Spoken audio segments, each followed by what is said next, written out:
ನಮಸ್ಕಾರ. ಅಂಥದ್ದೇನಿದೆ ಯೂಟ್ಯೂಬ್ ಚಾನಲ್ಗೆ ಸ್ವಾಗತ. ನಾನು ಹಾಕೋ ವಿಡಿಯೋ ನಿಮಗೆ ಇಷ್ಟ ಆದರೆ ಲೈಕ್ ಮಾಡಿ, ಶೇರ್ ಮಾಡಿ. ನಾನಿವತ್ತು ಅಂತಾರಾಷ್ಟ್ರೀಯ ಕಾರ್ಮಿಕರ ದಿನಾಚರಣೆಯನ್ನು ಮೇ 1ನೇ ತಾರೀಕು ನಾವು ಆಚರಣೆ ಮಾಡ್ತೀವಿ. ಅದನ್ನು ಏನಕ್ಕೆ ಮೇ 1ನೇ ತಾರೀಕು ಆಚರಣೆ ಮಾಡ್ತೀವಿ ಅನ್ನೋದ್ರ ಬಗ್ಗೆ ಮಾಹಿತಿ ನೀಡೋಣ ಅಂತ ಈ ವಿಡಿಯೋ ಮಾಡ್ತಾ ಇದ್ದೀನಿ.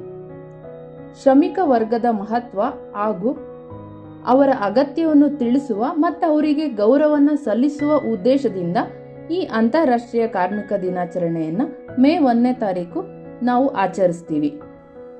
ಒಂದು ದೇಶ ಹಾಗೂ ರಾಜ್ಯ ತನ್ನದೇ ಆದ ಮೂಲಸೌಕರ್ಯ, ಅಭಿವೃದ್ಧಿ ಹಾಗೂ ಆರ್ಥಿಕತೆಯಿಂದ ನಿರ್ಮಿಸಲ್ಪಟ್ಟಿರುತ್ತದೆ. 1886ರಲ್ಲಿ ಅಮೆರಿಕದಲ್ಲಿ ಒಂದು ದೊಡ್ಡ ಪ್ರತಿಭಟನೆ ನಡೆಯುತ್ತೆ.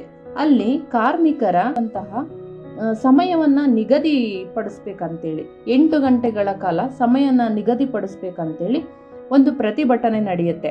ಇದರಲ್ಲಿ ಸುಮಾರು ಜನ ಗಾಯಗೊಳ್ತಾರೆ. ಈ ಘಟನೆಯನ್ನ ಮಾರ್ಕೆಟ್ ಅಫೇರ್ ಎಂದು ಕರೀತಾರೆ.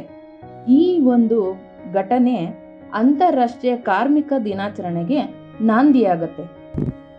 1889ರಲ್ಲಿ ಯುರೋಪ್ನಲ್ಲೂ ಕೂಡ ಹಲವು ಸಮಾಜವಾದಿ ಪಕ್ಷಗಳು ಒಟ್ಟಾಗಿ ಮೇ 1ನೇ ತಾರೀಕನ್ನು ಅಂತಾರಾಷ್ಟ್ರೀಯ ಕಾರ್ಮಿಕ ದಿನವನ್ನಾಗಿ ಆಚರಿಸಬೇಕು ಅಂತೇಳಿ ನಿರ್ಧಾರ ಮಾಡ್ತವೆ. ಅಂದಿನಿಂದ ಮೇ 1ನೇ ತಾರೀಕು ಕಾರ್ಮಿಕ ಆಚರಣೆಗೆ ಬಂತು.